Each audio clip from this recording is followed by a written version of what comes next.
حدیث مبارک کې راځي پیغمبر علیه الصلاۃ والسلام فرمایي و اتقوا الملاعن الثلاث، تاسو د لعنت تدریو کارون نزان ساتئ. درې کارونه داسې دي چې دا د لعنتي سړي کار دی. صحابه تپوس کوي الملاعن یا رسول الله، د الله رسول ملاعن څه ته ویل کیږي؟ د لعنت تا کارونه او څه دي؟ نبی کریم صلی الله علیه وسلم ورته فرمایي ان یقعد احدکم فی ظل یستظل فیه،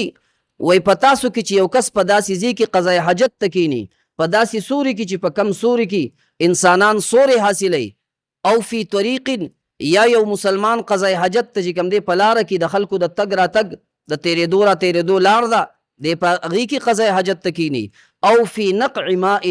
یا اوبوله چې خلک ځي او اوبه د هغه ځای نه راوړي، د اوبو تلو ته چې کومه لار ده په دغه لار کې یو سړي چې کوم دی قضای حاجت وکړي او دسماتي ته کینی، دا درې کاره دا د لعنتي سړي دي. نبی علیه الصلاۃ والسلام وفرمیل د دې دریو لعنتي کارونو چې کوم دی تاسو ځان ساتئ.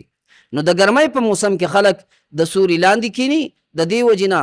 بل چاله دا جایز نه ده چې دی لاړ شي او هلته قضای حاجت وکړي، ګندګي ورته چې دغه مسلمانانو ته په ناسته کې تکلیف شي.